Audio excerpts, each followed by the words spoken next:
doing what he was doing, moving around and shit. But I had to work. I worked and got what the fuck I wanted. I've always been a hustler my whole life. I ain't never sit around and ask for nobody, wait for nobody to give me a goddamn thing, even for my prom. All right, so here's the recap.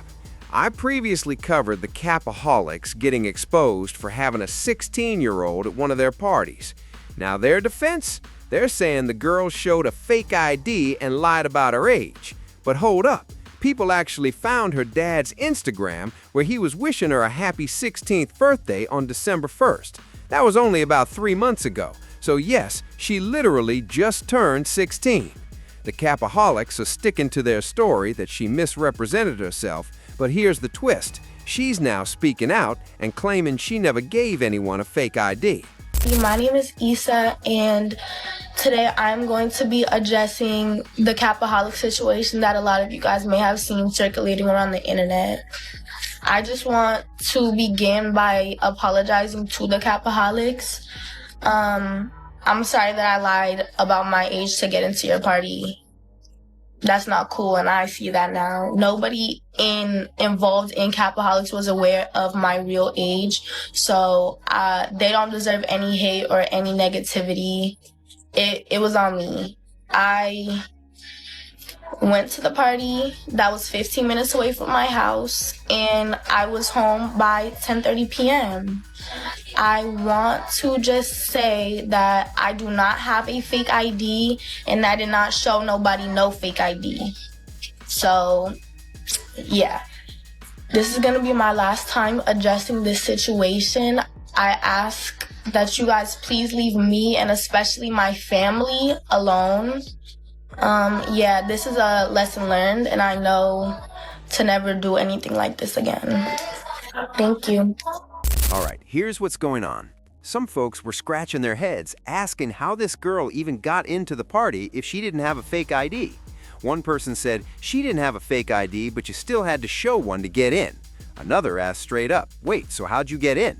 Now here's the kicker. She responded to a comment asking exactly that and said she didn't show anything.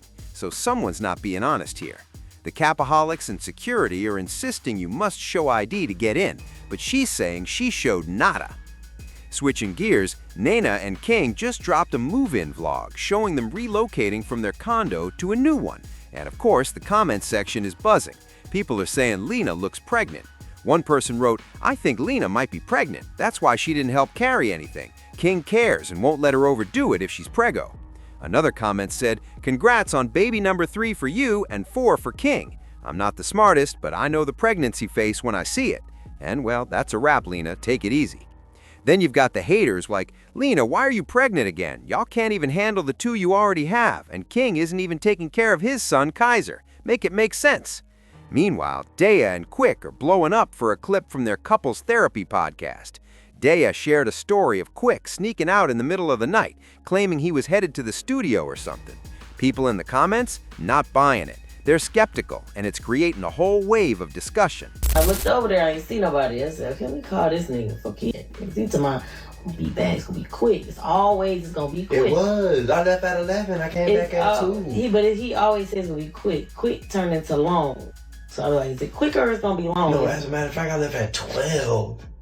So I was gone for like 2 hours. I just checked in. Right. So instead of him, and I think I was up a little bit because I was on live. He don't say shit, and he sneak in and go and get in that bed in the front, and he go to sleep and he knock out. He crashed out. And I'm thinking he gone. He not even at the crib.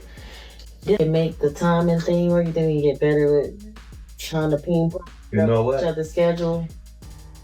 It just gets better with time. You know? At the end of the day, it gets better with time. So it's something you have to work out. Time management gets better with time. Right. So you have to give it time. Right. All right? Don't worry about a mistake.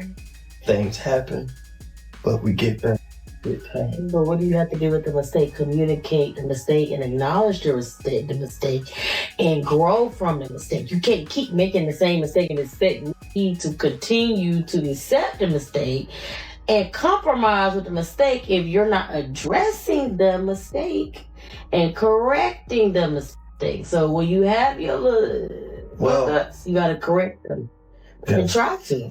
At least try your best to communicate. Hey, babe, I'm gonna be here a couple more hours. I'm going. All right, let's dive into some of these comments. One person said, "Oh, she's strong. Now imagine if she left at midnight and snuck back into the house. Trust me, he'd be mad as hell." Another commenter went straight for the T. "He's cheating. That's why they call him quick."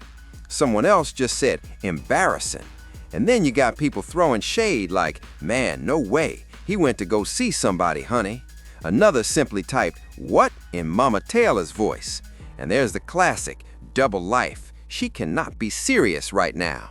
And maybe this is where I get called too strict, because I'm sitting here like, baby, who? Sneak where? Go where? No. So I want to hear from y'all. Drop your opinions below. Do you think Quick really snuck out for a little quickie? Switching topics, I previously covered Papa Taylor's other daughter starting a GoFundMe for band equipment that costs over $3,000.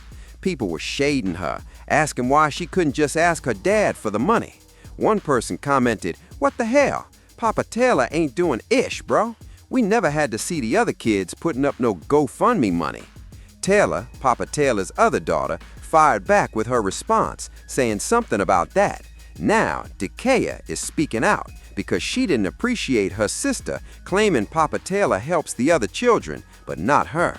He was doing what he was doing, moving around and shit, but I had to work. I worked and got what the fuck I wanted. I've always been a hustler my whole life. I ain't never sit around and ask for nobody, wait for nobody to give me a goddamn thing. Even for my prom, I bought my own prom shit. Like, I had all my own shit.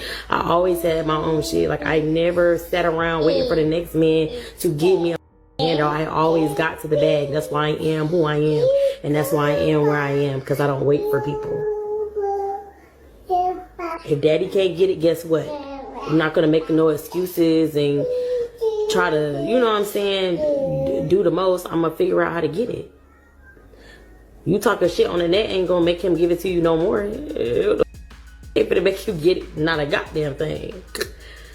Like, that ain't, we don't go on doing that. Like, that's lame to me. All right, you guys, drop your thoughts in the comments below. Do you agree with what Dee is saying here, that her sister needs to step up, make her own money, and stop leaning on Papa Taylor for everything? Keep in mind, she's 18 now, not sure if she was still getting child support or if that's even a factor anymore.